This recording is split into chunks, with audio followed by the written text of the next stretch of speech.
Hi, welcome back to the Gemhawks YouTube channel. Today I want to show you a variation of the rose ring which is based on one of my best-selling items, the Vortex ring. I've made one today with some beautiful golden tiger's eye and antique bronze colour copper core wire.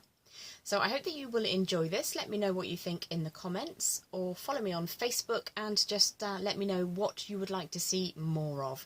So I'm going to start off by bringing us down to the board, showing you what you can make, showing you what you need in terms of materials and tools. So here's the ring. This is obviously quite a large and dramatic ring, but you can make this with a much smaller gemstone if you prefer. The tools we're using today are round nose, bent chain nose and flush cutter pliers, a ring mandrel, and the materials that we require are 20 inches of 1mm gauge copper core wire, 20 inches of 0.4mm gauge copper core wire, and the bead of your choice. I am working today with an 8mm round of really beautiful tiger's eye. So this is an entry level or beginner's project, which if you just take your time with, I'm sure that you are all perfectly capable of achieving.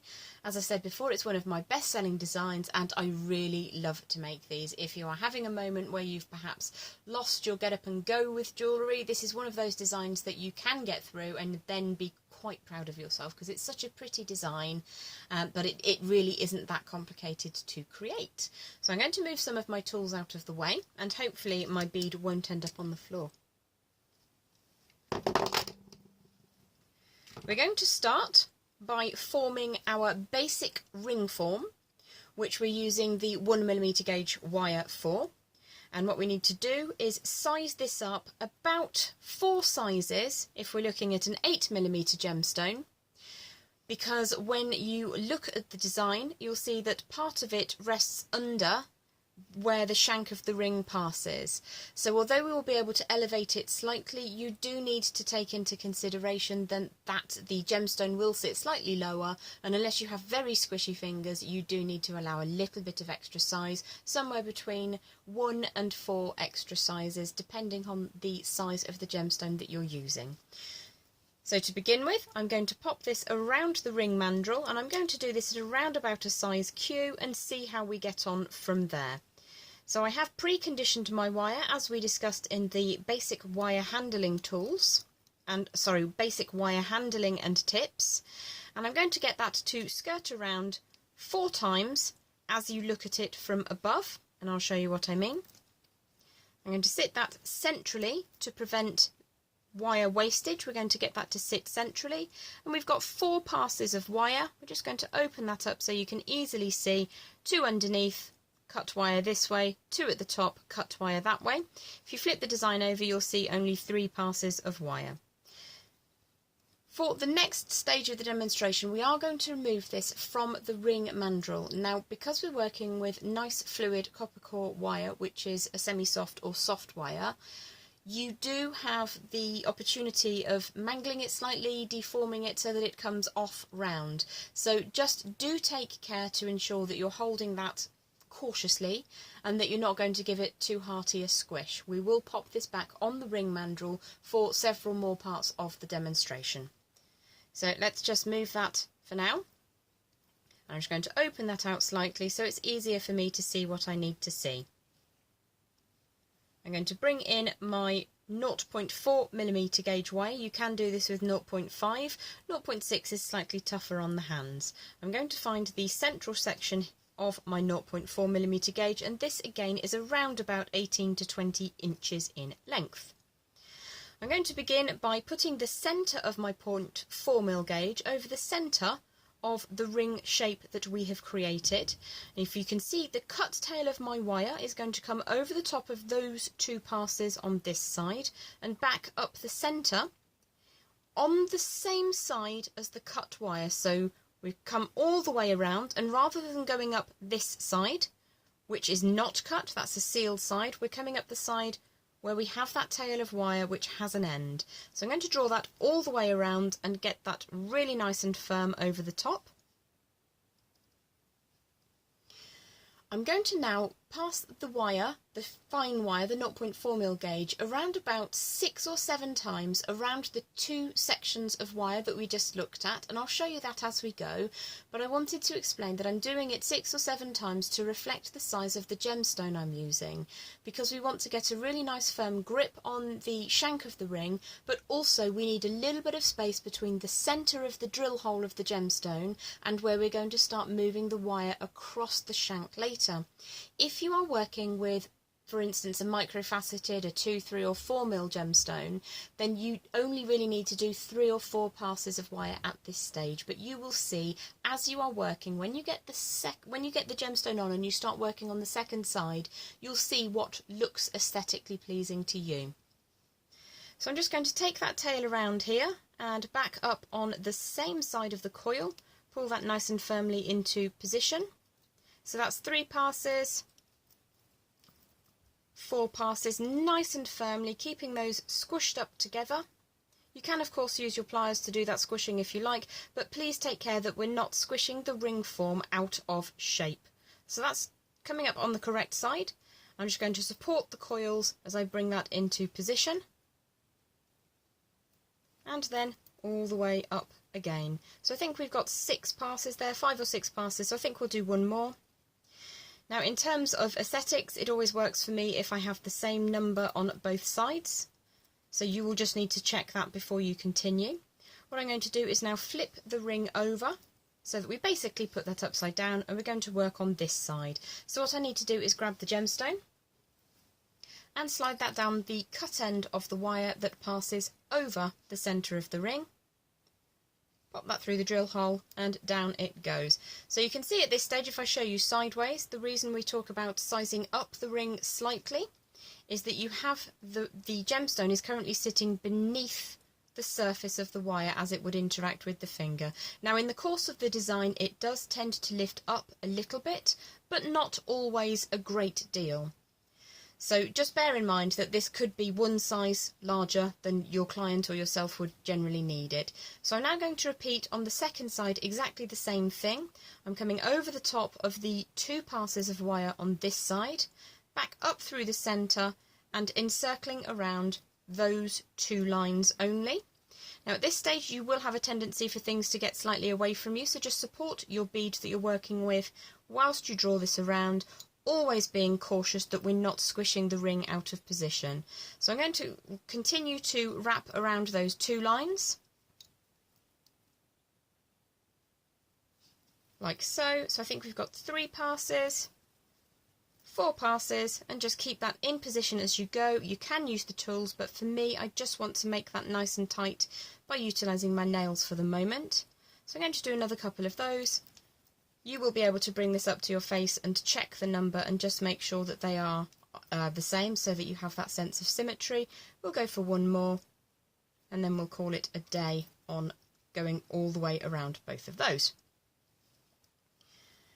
At this stage what I tend to do is pop the whole design back onto the mandrel so that we can just make sure that the sizing is going to plan, and also so that the shape is kept in perfection. So I'm just going to bring that back in now.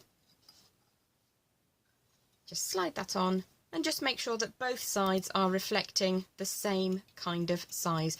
You can very, very carefully just pull those ends if you prefer, just to get that teased into position. So I'm just going to give that a bit of a squish down, remove it back out, and there we go. We're looking at the basic segment of our ring. Now the next bit, I don't expect you to follow me all the way through, so we might do a bit of a magic cut here, but I'll just show you the beginning and the end on both sides. So I'm going to take the tail of my wire and now pass this only around the cut end that we're working on. So there's the cut end, bring this back into the centre. We're going to go all the way until we use up all of this tail of wire. Now it's very much like gizmo coiling, but you're doing this by hand instead. So you would do on this side and on this side exactly the same. So now, by the magic of my husband's technical ability, we are going to take a short break and come back to you when I've completed all the gizmoing. Ooh. And we are back. I've done some gizmo coiling around either end, and I'm just going to show you on the second side of the cut wire how to just finish that off neatly. Here I'm using my bent chain nose pliers, and just for ease of use I'm going to remove this from the mandrel, and you can see I've just left about 1 centimetre of wire towards the end here. It gets a little bit springy once it's been used for a while, and when you get to that last tiny little bit like so, you'll just want to chase that around in the same direction that the wire is travelling with your flat facing pliers, and just give that a nice scooch up so that it sits tightly. Now if you're pulling on this wire and pushing on that wire, what can happen is that this circle will decrease in size. So before you get too heavy-handed, you might like to pop that back onto the mandrel, and you can give that a nice squeeze, and in this way we're getting it neatly sized up. Now you will see if I turn this sideways that the gemstone is starting to sit proud of the ring, and that size difference is slightly less important. What we will do to just kind of make sure that we're looking at getting this nice and neat is just push that down between the two tram lines. I'm going to pop that back onto the mandrel now just to support that shape and ensure that we're quite happy with the size before we start the next segment. So because we're now better able to see what kind of size we're working to, if you want to take that down a size, it's much easier to remove some of that size than it is to bring it up, because you'll find that the gemstone just doesn't want to sit neatly if you try to extend the wire that we're working with. So I'm going to now use the mandrel to get this to a size that works for me, and I'm just also going to very, very gently just press the gemstone down into the mandrel. So if you are working with a steel mandrel, just do this very cautiously. Now the first section is to create the central vortex, which I'm going to do by bringing one of my gizmoed sections around the gemstone in a beautiful curve, and then however works best for you to hold, we're going to take the second coiled segment around as well. And you can see with the amount of wire that we've used, those two sit really neatly opposite to one another, and it also hides the wire that we use to secure the gemstone in position. The next part of our tutorial is very much like the rose ring design that we uploaded a few weeks ago, so if you wanted to check that video out, if you're very, very new to wirework, then give that a look, and it will give you some indication of how you can get into a flow when you're making a rose ring design. But what I'm going to do now is take the bare wire around and just slightly underneath on the one side, and then we can start working as if we're working on a rose ring. So my underneath wire just lifts up ever so slightly, and the rearward wire comes past underneath, and then you would just continue around until we have just a little bit of wire left on either side. So I'm going to spin the mandrel because it's easier to kind of demonstrate to you how that works, and we're just taking the second wire, the rearward wire, underneath every time. And if it starts to get a bit feisty, because the more the wire is worked it can get a little bit springy, then we can just use the mandrel to our benefit to get that to sit exactly how we want it to. Now I've got about 2–2.5 inches of wire left, so we're getting down towards the area that I want to tie this up.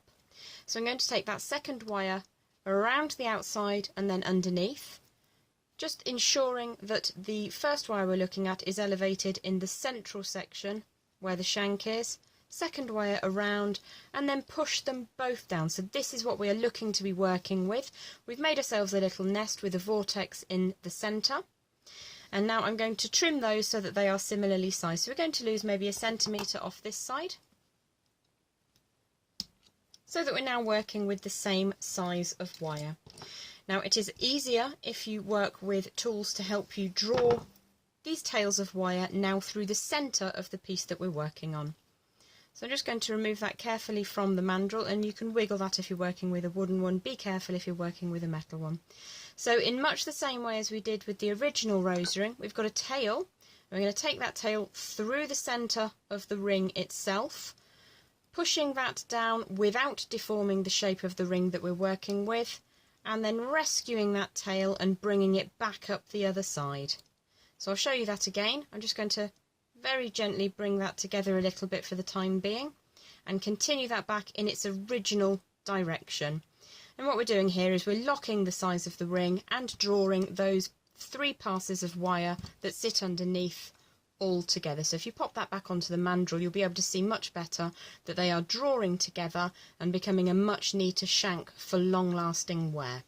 So I'm going to do exactly the same on the other side, which is to just warm that wire through gently, take the tail through the centre of the ring, all the way around, you can help that through in the opposite direction, and then back, travelling in its original direction. So back onto the mandrel to preserve the size and shape, and then pull that nice and firmly into position. There are a couple of ways you can finish the ring off. You can just put a little coil on either of those ends, which you can sit upwards and inwards or outwards along the shank of the ring. And I'll show you one of each on the design we're working on now, so you can choose which looks best for you. For me, I desire symmetry in this kind of design, so I would do them both the same, but for demonstration purposes I'm going to show you both options. For this next section we will be working with the round nose pliers. So I'm going to remove the ring from the mandrel. It is starting to grip, and I'm just going to look at the length of wire that I have available. It's actually quite a lot, so we're going to make quite large coils. If you wanted more diminutive coils, do trim that down. So coming to the end of the wire and the tip of my round nose pliers, I'm going to create a coil. There is a video on the channel all about coils and creating the perfect coil. If you are brand new and you feel the need to refer to that, please do. Utilising my flat facing pliers, I'm now going to continue to create that coil and get that to sit down against the shank of the ring with a squish. So you can see it's like a little bit of a scroll, very, very neat and tidy. I'm going to do exactly the same thing to begin with on the other side. So again, tip of the pliers, end of the wire, and we're just going to create a coil here. All the way around, switch to my flat facing pliers and continue to coil this upwards. But instead of squishing that flat against the shank of the ring, we're going to draw that upwards and inwards, which gives you a different dynamic and a different feel. So what I would now do is pop that back onto the mandrel and just circle that around and make sure that there are no loose wires that are uncomfortable. I'll then pop that on my own hand to double check it, and you can raise those little circular segments or the vortices in the centre until they sit exactly how you want them to sit. So you can have your coil coming upwards and inwards, or you can have them going outwards. It depends really how much space you have available and the size of the ring. So that is my personal favourite ring design to work on. It's my Vortex design. It is a very, very good seller for me, and I hope you enjoy working on that. If you've not already subscribed, do please hit subscribe. We're going to have a bit of a giveaway when we hit 500 subscribers on the channel. I have a pendant which is going to go out to somebody who wants to receive it. And I look forward to coming back and seeing you again very soon. Thank you for giving me your time. I hope you have a lovely day. Bye bye.